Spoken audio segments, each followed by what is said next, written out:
إن الحمد لله نحمده ونستعينه ونستغفره ونؤمن به ونتوكل عليه ونعوذ بالله من شرور أنفسنا ومن سيئات أعمالنا. من يهد الله فلا مضل له ومن يضلله فلا هادي له. وأشهد أن لا إله إلا الله وحده لا شريك له وأشهد أن محمدا عبده ورسوله. اللهم صل على نبينا محمد وعلى آل محمد كما صليت على إبراهيم وعلى آل إبراهيم إنك حميد مجيد.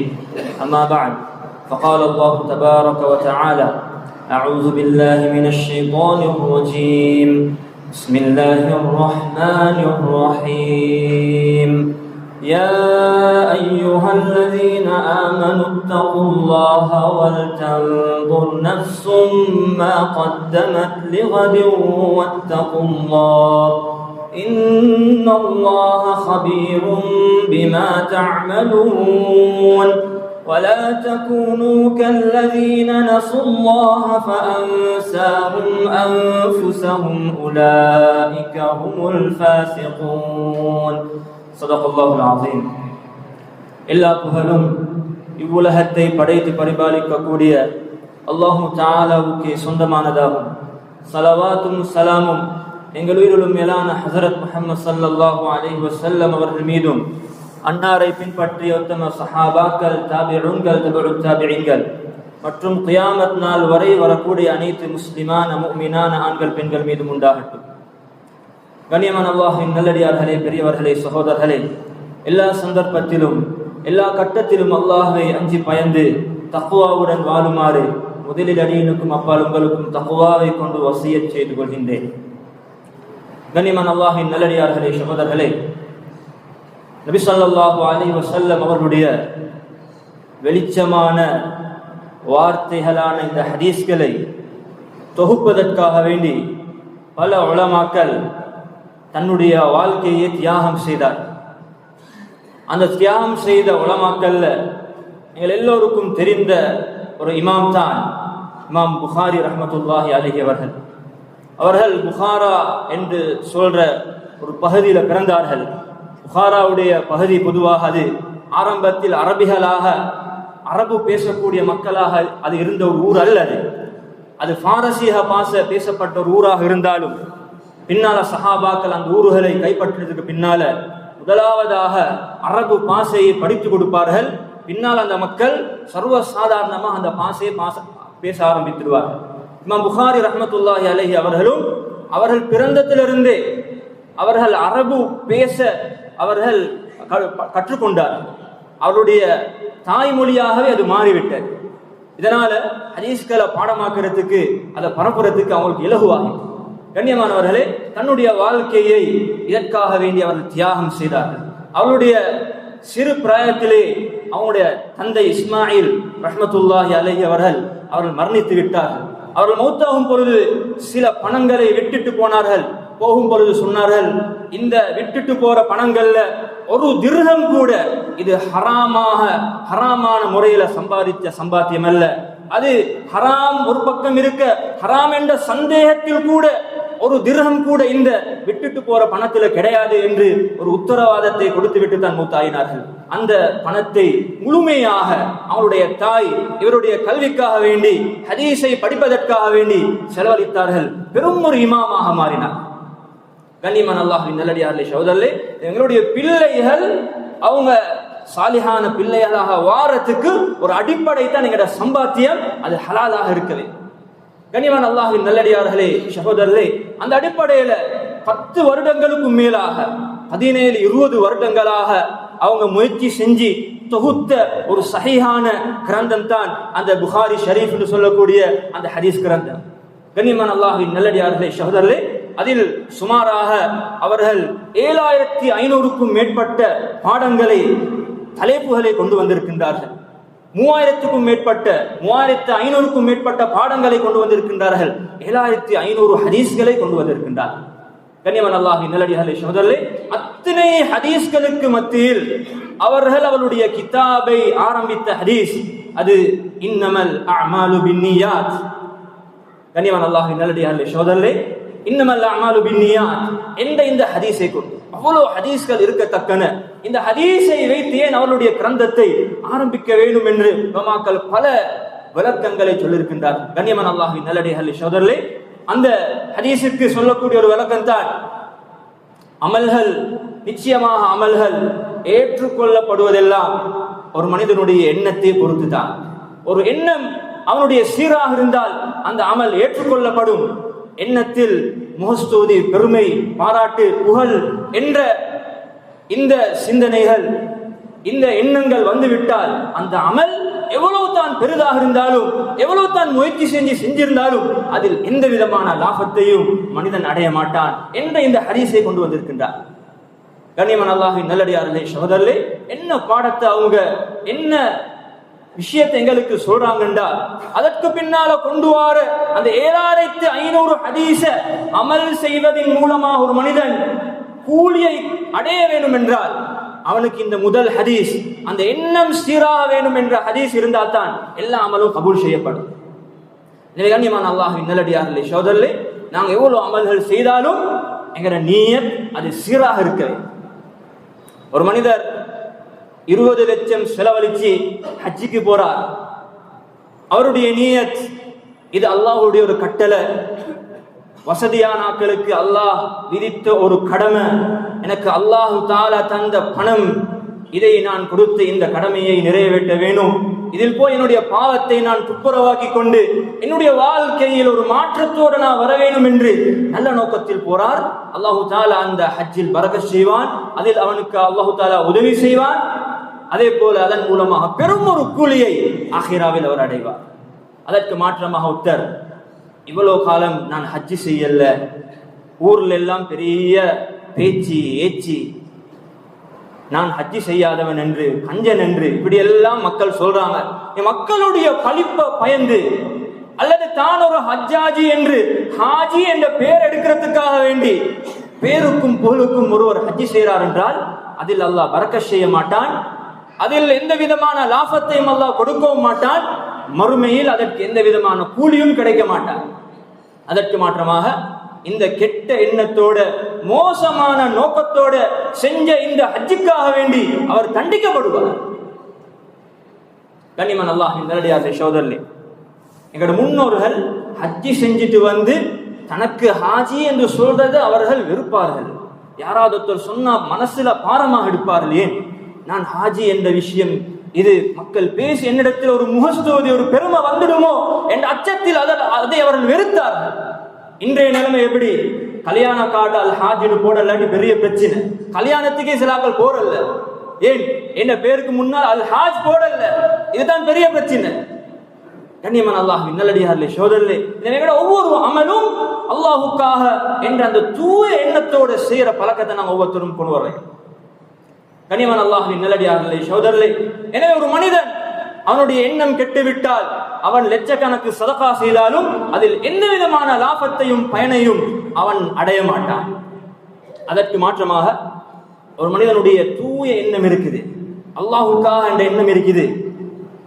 ஆனால் அவருக்கு அந்த அமலை செய்ய முடியாவிட்டால், ஏதோ ஒரு தங்கடத்தால செய்யாவிட்டாலும் அல்லாஹு தஆலா அந்த அமலை செய்ததாக அவருக்கு கூலி கொடுப்பார். ஒரு தடவை நபி ஸல்லல்லாஹு அலைஹி வஸல்லம் அவர்கள் தபூக்குடைய யுத்தத்துக்கு சில சஹாபாக்களோட புறப்படுறார். கண்ணியமானவரை, தபூக்குன்னு சொல்றது ஒரு கஷ்டமான ஒரு போர். சஹாபாக்களுக்கு பொருளாதார தட்டுப்பாடுகள் இருந்த காலம். ஏன் சீசன் இப்பதான் வந்திருக்குது, இந்த சீசனால தான், இந்த ஈச்சப்பல அறுவடையால தான் இதற்கு பின்னால வருடத்தை அவர்கள் சமாளிப்பார்கள். சீசனுக்கு முன்னால கையில மடியில சல் இல்லாத நேரத்துல தான் இந்த யுத்தத்துக்கான அழைப்பு வருது. சஹாபாக்கள் மிக சிரமத்தோட போறார்கள். வாகன வசதியும் குறவு, ஆயுத வசதியும் குறவு, கடும் உஷ்ண காலம், இப்படி போறார்கள். எந்த அளவுக்கு கஷ்டப்பட்டாங்கண்டா, போற இடவழியில சில சஹாபாக்களுக்கு தாகம் கூடி தண்ணி கூட குடிக்க இயலாத நிலையில கொண்டு போன ஒரு ஒட்டகத்தை அறுத்து அதை சாப்பிட்டு அந்த ஒட்டகத்துடைய அந்த சாணி மடியை பிழிந்து அதன் மூலமாக அந்த தண்ணீரை குடித்திருக்கின்றார். அவ்வளவு சிரமப்பட்ட ஒரு போர் தான் இந்த தபூக்குடைய போர். நபி ஸல்லல்லாஹு அலைஹி வஸல்லம் அவர்கள் இந்த சஹாபாக்களோட திரும்பி வார நேரத்தில் ஒரு கட்டத்தில் சொன்னார்கள், மதீனால ஒரு கூட்டம் இருக்கிறார்கள், அவர்கள் நீங்க எந்தெந்த இடங்களுக்கெல்லாம் போறீங்களோ அந்தந்த இடங்கள்ல அவங்களும் இருக்கிறாங்க. சஹாபாக்கள் ஆச்சரியமா கேட்டாங்க. அதாவது இந்த ஹதீஸுடைய அர்த்தம் என்னண்டா, நீங்க என்னென்ன விஷயங்கள்லாம் தியாகங்கள் செஞ்சீங்களோ, என்னென்ன செலவழிப்பு அர்ப்பணிப்புகள் செஞ்சீங்களோ, அந்த எல்லா கூலிலையும் அவங்களும் கூட்டாகிறாங்க. சஹாபாக்கள் ஆச்சரியமா கேட்டாங்க, நாங்க இவ்வளவு தியாகம் செய்யறோம், அவங்க ஊரில் இருந்து கொண்டு எப்படி அந்த கூலி அடையலாம்? நபி ஸல்லல்லாஹு அலைஹி வஸல்லம் அவங்க சொன்னாங்க, ஹபஸஹுமுல் உஸுர், அவங்களுக்கு தகுந்த தங்கடம் அவங்கள தடுத்துட்டு, உண்மையான நியத் உள்ளத்தில் இருக்குது, போருக்கு போக வேணும், அல்லாஹ்வுடைய தீனுக்காக வேண்டி பாடுபட வேண்டும் என்று உண்மையான நியத் இருக்குது. ஆனா அந்த நியத்தை அமுல் செய்யறதுக்குரிய வசதி வாய்ப்பு உடல் சக்தி அவங்களுக்கு இல்லை. இதனால் அல்லாஹ் தஆலா உண்மையான நியத், தூய நியத் அந்த அமல் செய்யாவிட்டாலும் அல்லாஹ் தஆலா அந்த கூலியை கொடுக்கின்றார். கண்ணியமான அல்லாஹ்வின் நல்லடியார்களே, சகோதரர்களே, நியத் ஆக முக்கியமாக இருக்குது. எப்போ ஒரு மனிதனுடைய நியத் சீராகுமோ அதில் அல்லாஹ்வுடைய உதவி கிடைக்கும். இன்னைக்கு நாங்க நிறைய பேர் நிக்காஹ் செய்யறோம், ஆனா அதிகமான ஆட்கள் நிக்காஹுடைய நியத் கூட இன்னும் தெரியாது. எப்ப கண்ணியமானவர்களே மார்க்கம் சொல்ற அந்த நியத் வந்துடுமோ அந்த நிக்காஹுடைய வாழ்க்கையில் அல்லாஹ் பரக்கத் செய்வான், அதில் அல்லாஹ் தஆலா உதவி செய்வான். என்ன நியத் இருக்க வேணும்? முதலாவது, இது அல்லாஹ்வுடைய ஒரு கட்டளை. அல்லாஹ் சொல்லுறான், ஃபங்கிஹு மா தாபலக்கும் மினன் நிசா, நீங்க கல்யாணம் முடிங்க, திருமணம் முடிங்க. அல்லாஹ் சொல்லுறான், நான் அவனுடைய அடிமை, அதை நான் நிறைவேற்றுறேன், அந்த ஆர்டரை, அந்த கட்டளையை நான் மதிக்கிறேன் என்ற அந்த எண்ணம் வர வேண்டும். இரண்டாவது, இந்த நிக்காஹின் மூலமாக எனக்கு ஒரு பேணுதல் பக்குவம் வர வேண்டும், என் கண்ணில் என் உடல் உறுப்புகள் ஒரு பக்குவம் வர வேண்டும், இஃபத்னு சொல்லுவான், பத்தினித்தனம், இது வர வேணும் என்ற நோக்கத்தோட யாரு திருமணம் முடிப்பாங்களோ இதில் அல்லாஹ்வுடைய உதவி இருக்கிறது. இதனால தான் இமாம் நஸஈ ரஹ்மத்துல்லாஹி அலைஹி சிஹாவு சித்தாவுடைய முக்கியமான கிரந்தம் நஸஈ, இதில் ஒரு பாடத்தை கொண்டு வரார்கள். பாபுன் மஊனத்துல்லாஹி லிமன் யுரீது நிக்காஹ பில் அஃபாஃப், இது மாதிரி ஒரு தலைப்பில் கொண்டு வரார். அதாவது யாரு பத்தினித்தனம், தனக்கு பேணுதல் பக்குவம் வர வேணும் என்ற எண்ணத்தோட நிக்காஹ் செய்றாரோ இவருக்கு அல்லாஹ்வுடைய உதவி இருக்குது என்ற தலைப்பை கொண்டு வந்திருக்கின்றார். அதுல ஒரு ஹதீஸையும் கொண்டு வராங்க. அல்லாஹ் தஆலா 3 பேருக்கு உதவி செய்யறத அல்லாஹ் தனக்கு கடமையாக்கி இருக்கின்றான். அதில் ஒருவர் தான் யார் தனக்கு பேணுதல் வர வேணும், பக்குவம் வர வேணும், இதற்கு பின்னால் என்னுடைய கண்ணால அந்நிய பெண்களை பார்த்து இந்த ஹராமான செயல்கள் வரப்படாது, என்னுடைய உடல் உறுப்புகளால ஹராம் வரப்படாது, ஒரு பேணுதல் பக்குவம், என் மனைவியோட என்னுடைய ஆசையை நான் சுருக்கிக் கொள்ள வேணும் என்னொரு நியத்தோட யார் நிக்காஹ் செய்யறாரோ இவருக்கு அல்லாஹ் உதவி செய்யறது அவன் மீது கடமையாக்கி இருக்கிறான் என்ற ஹதீஸை கொண்டு வந்திருக்கின்றார். கண்ணியமான அல்லாஹ்வின் நல்லடியார்களே, சகோதரர்களே, ஒவ்வொன்றிலும் நியத் இருக்குது, ஒவ்வொன்றிலும் நியத். புள்ள பெறோம், சிலாக்கள் மக்களுடைய பழிப்புக்காக வேண்டி மக்கள் எல்லாம் இவன் புள்ள இல்லாதன்னு சொல்லிடுவாங்களோ என்ற ஆசையில பிள்ளை எடுக்கிறான். அப்படி இல்லை, அதிலையும் நியத், இந்த பிள்ளைய சாலிஹான ஒரு நல்ல பிள்ளையாக ஆக்க வேண்டும் என்ற நோக்கம் வர வேண்டும். ஜக்கரியா அலைஹிஸ்ஸலாம் அவர்கள் அவருடைய வயோதிப காலத்துல தான் அவங்களுக்கு புள்ள கிடைச்சிச்சு. வயோதிபர், அவங்களுக்கு புள்ள கிடைக்காம இருக்கிறதுக்கு எல்லா தடைகளும் இருந்துச்சு. அவங்க வயோதிபர், அவங்களோட மனைவி அவங்களும் ஒரு வயோதிப பருவத்தை அடைஞ்சிருந்தாங்க, அதே நேரத்தில் ஒரு மலடியாகவும் இருந்தாங்க. இப்ப அல்லாஹ்விடத்தில் இவங்க கெஞ்சி துஆ கேட்கிறாங்க, யா அல்லாஹ் எனக்கு பிள்ளை பாக்கியத்தை. நோக்கம் என்ன? மக்களுடைய பழிப்பு அல்ல. யரிசுனி வயரிசு மின் ஆலி யாக்கூப வஜஅல்ஹு ரப்பி ரதியா, யா அல்லாஹ் எனக்கு நீ நுபுவத்துடைய அறிவை தந்திருக்கின்றாய், என்னுடைய அறிவை எனக்கு பின்னால கொடுக்கிறதுக்கு யாரும் எனக்கு நீ தரலையா அல்லாஹ், என்னுடைய அறிவை சுமக்கக்கூடிய இந்த தீனை சுமக்கக்கூடிய ஒரு பிள்ளையை, ஒரு அனந்தரக்கார ஒரு பிள்ளை எனக்கு தந்திடு என்று துஆ கேட்டான். கண்ணியமான அல்லாஹ்வின் நல்லடியார்களே, சகோதரர்களே, ஒவ்வொன்றிலும் நியத் இருக்குது. வியாபாரம் சேருமா அதிலும் நியத் இருக்குது. ஒவ்வொரு நியத்தையும் படிச்சு தாரத்துக்கு இங்க நேரம் கொடுக்காது. ஒவ்வொன்றையும், அதனால தான் உலமாக்கள் சொல்லியிருக்கின்றார்கள், ஒவ்வொன்றையும் அந்த நியத்தை படிச்சு சேரத்துக்கு நாம் ஒவ்வொருத்தரும் முயற்சி செய்யும். கண்ணியமான அல்லாஹ்வின் நல்லடியார்களே, சகோதரர்களே, எனவே இந்த நியத்துடைய பகுதி ஆக முக்கியமானது. இதை நாங்கள் ஒவ்வொருத்தரும் சீராக்க வேண்டும். கண்ணியமான அல்லாஹ்வின் நல்லடியார்களே, சகோதரர்களே, எனவே நாங்க எங்களுடைய ஒவ்வொரு அமலையும் அல்லாஹுக்காக என்ற அந்த மன தூய்மையோட செய்தாதான் அதற்கு கூலி கிடைக்கும். அதற்கு நாங்கள் ஒவ்வொருத்தரும் முயற்சி செய்ய வேணும். பயிற்சி செய்ய வேணும். ஒவ்வொரு அமலையும் அல்லாஹ்வுக்காக வேண்டி செய்யறதுக்கு நாங்கள் முயற்சி செய்யணும். அதற்கு உலமாக்கள் சில வழிகாட்டல்களை செஞ்சிருக்கின்றார்கள். எப்படி ஒரு அமலை இஹ்லாஸாக செய்யறது, அதற்குரிய பயிற்சிகள். கண்ணியமான அல்லாஹ்வின் நல்லடியார்களே, சகோதரர்களே, அதில் ஒன்று தான் அதிகமாக துஆ செய்யறது. யா அல்லாஹ், நீ எனக்கு இஹ்லாஸை தந்துடு, முஹ்தூதிலிருந்து என்ன பாதுகாத்துடு. அதிகமாக துஆ செய்யறது. அதே போல கண்ணியமான அல்லாஹ்வின் நல்லடியார்களே, சகோதரர்களே, நாங்க செய்ய வேண்டிய இன்னொரு முயற்சி தான், எங்கட பட்டோலையில அமல்கள் பதிவு செய்யப்பட்ட பட்டோலையில ஒரு தனி சாப்டர் ஒன்று இருக்க வேண்டும். எங்களுக்கு ரகசியமாக செஞ்ச அமல்கள், ரகசியமாக செஞ்ச அமல்கள். எந்த அளவுக்கு ரகசியம் என்றால், எங்களுக்கு மிக நெருக்கமாக இருக்கிற மனைவிக்கு கூட தெரியாம ரகசியமாக செஞ்ச சில அமல்களை நாங்க சேகரித்து வைக்க வேண்டும். இதில் தான் உலகத்தில் ஒரு மனிதன் தங்கடமான ஒரு பிரச்சனையில சிக்கினாலும் அந்த ரகசியமான அந்த அமலை வச்சு துவா கேட்டா அல்லாஹ் உடனடியாக கபூல் செஞ்சிடுவான். ஆகிரால ஏதாவது ஒரு இடத்துல முட்ட போறான், அந்த ரகசியமான அமல் இவனுக்கு கை கொடுக்கும். அதாவது நபி ஸல்லல்லாஹு அலைஹி வஸல்லம் அவங்க ஹதீஸ்ல கூட சொல்லிக்கிறாங்க, மன் இஸ்ததாஅ மின்கும் ஐ யகூன லஹு ஹபஉம் மின் அமலிஹி ஸாலிஹ் ஃபல்யஃஅல். உங்களை யாராவது ஒருத்தருக்கு மிக ரகசியமாக மக்களுக்கு தெரியாம அமல் செய்யறதுக்கு, அமல் செஞ்சு வைக்கிறதுக்கு உங்களுக்கு சக்தி இருந்தால் அப்படி செஞ்சுக்கோங்க என்று ஸல்லல்லாஹு அலைஹி வஸல்லம் சொல்லி இருக்கின்றார். கண்ணியமான அல்லாஹ்வின் நல்லடியார்களே, சகோதரர்களே, இதனால தான் முன்னோர்கள் இதில் கூடுதலான கவனம் செலுத்தியிருக்கின்றார். ஹஜ்ரத் அபூபக்கர் சித்திக் ரலியல்லாஹு அன்ஹு அவங்களுடைய காலத்துல, அவங்களுடைய ஹிலாஃபத்துடைய காலத்துல மதீனாவுடைய ஒரு தொங்கல்ல டவுனுட்டும் மிச்சம் தூரத்துல ஒரு குருடான ஒரு பெண் இருந்தாங்க.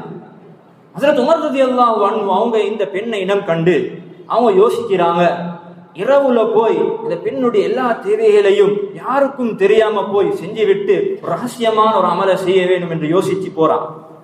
மிச்சம் தூரம் மதீனாவுடைய தொங்கல் இருக்குது, ஒரு கிராம பகுதியில் இருக்குது. போய் பார்த்தா யாரோ ஒருவர் வந்து அந்த வீட்டை கூட்டி பெண்ணுக்கு தேவையான சமையல்களை செஞ்சு கொடுத்து எல்லா விதமான விஷயத்தையும் செஞ்சு விட்டு போயிருக்கிறார். இவருக்கு ஆச்சரியம், இவ்வளவு தூரத்துக்கு வந்து யாரு செய்யற?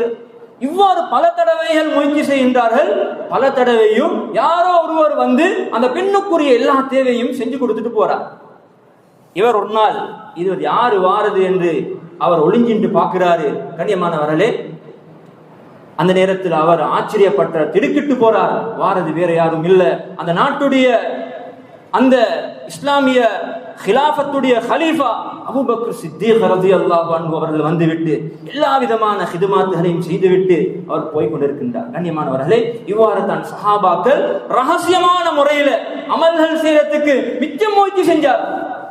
இன்னைக்கு எங்கட பழக்கம், ஏதோ செய்யறதே சின்ன ஒரு அமல் தான், அது செஞ்சாலும் ஆசை, அதை பேஸ்புக்ல உள்ள சோசியல் மீடியால எல்லாம் போட்டு அந்த அந்த அந்த ஏழையும் சீரழிக்கிறது. இதன் எங்கட பழக்கமாக இருக்குது. கண்ணியமான அல்லாஹ்வின் நல்லடியார்களே, சகோதரர்களே, எனவே அமல்களை மறைக்கிறதுக்கு நாங்க ஒவ்வொருத்தரும் முயற்சி செய்யும். அதே நேரத்தில் ஒரு ஏழைக்கு நாங்க ஏதாவது தர்மம் கொடுத்தா அதை போட்டோ எடுத்து உள்ள எல்லா இடத்துக்கும் பரப்புறதை விட்டு நாங்க தவிர்த்து கொள்ளவே. ஏதாவது ஒரு நிறுவனம் ஒரு சான்றுக்காக ஒரு சாட்சிக்காக செஞ்சாலும் அது உரிய முறையில பாதுகாக்கப்பட வேண்டும். உள்ள குரூப்ல எல்லாம் போட்டு அந்த ஏழையை சீரழிக்க கூடாது. கண்ணியமான அல்லாஹ்வின் நல்லடியார்களே, சகோதரர்களே, சஹாபாக்கள் இப்படி முயற்சி செஞ்சார். ஹுசைன் ரலியல்லாஹு அன்ஹு அவருக்கு ஒரு மகன் இருந்தார், அலி ரலியல்லாஹு. ஹுசைன் ரலியல்லாஹு அன்ஹுடைய வாப்பட பேரும் அலி ரலியல்லாஹு அன்ஹு, அவங்களோட மகன் பேரும் அலி ரஹிமஹுல்லாஹ். இந்த அலி இப்னு ஹுசைன் அவங்களுக்கு ஜெயினுல் ஆப்தீன் என்று சொல்லுவாங்க. மிக அதிகமான முறையில தர்மம் கொடுத்த ஒரு பெரியார். இவர் என்ன செய்வார் என்றால், இரவு நேரங்கள்ல சில மாவு பைகளை அவங்களோட முதுகலை சுமந்து கொண்டு போய் ஏழைகளுக்கு கொடுத்துட்டு வந்துடுவாங்க. யாரையும் உதவிக்கு கூட எடுக்க மாட்டாங்க. அந்த காலத்துல அடிமைகள் இருந்தாங்க, வேற ஹாதிம்கள் இருந்தாங்க. யாரையும் உதவி எடுக்காமல் தட்டத்தனியாக முதுகுல சுமந்து கொண்டு போய் அந்த விஷயத்தை செஞ்சுட்டு வந்துடுவாங்க. அந்த ஏழைகளுக்கு கூட தெரியாது இது யாரு செய்யற, யார் இந்த உதவி செய்யறது என்று அந்த ஏழைகளுக்கு கூட தெரியாது. இப்ப இவர் வஃபாத் ஆயினத்துக்கு பின்னால இவருடைய ஜனாசாவை கழுவும் பொழுது மக்கள் ஆச்சரியப்படுறாங்க. ஒரு அதிர்ச்சியான ஒரு விஷயம் நடக்குது. அவனோட உடம்புல நிறைய இடத்துல தழும்புகள், காயங்கள், அடையாளங்கள் பார்த்துட்டு சொல்றாங்க, இது பொதுவாக இந்த நாட்டாமை வேலை சேராக்கள் தான் இப்படிப்பட்ட தழும்புகள், காயங்கள், அடையாளங்கள் இருக்கும். இவர் நாட்டாமை வேலை செஞ்சால் இல்லை என்று யோசிக்கிறாங்க. யோசிச்சுட்டு ஜனாசா குளிப்பாட்டு அடக்கிட்டான். கண்ணியமானவர்களே, யாருக்கும் தெரியாது இவர் செஞ்ச இந்த காரியம். சில நாட்கள்ல இவங்க செஞ்ச இந்த ஹிதுமத், இவங்க செஞ்ச இந்த சேவை இது வெளிச்சத்துக்கு வருது.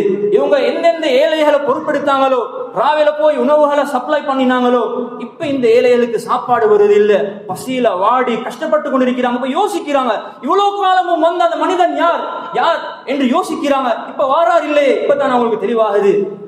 சில நாட்களுக்கு முன்னால மௌத்தாகின அந்த ஜெயினுல் ஆப்தீன் அலி இப்னு ஹுசைன், இவர் தான் எங்களுக்கு இந்த ஹிதுமத்தை செஞ்சிருக்கின்றார், இந்த சேவையை செய்திருக்கின்றார் என்று அப்பொழுது யோசிக்கின்றார். அந்த அளவுக்கு அமல்களை அவர்கள் மிக மறைவாக, மிக ஒளிச்சி, மிக ரகசியமாக அமல்களை செய்திருக்கின்றார்.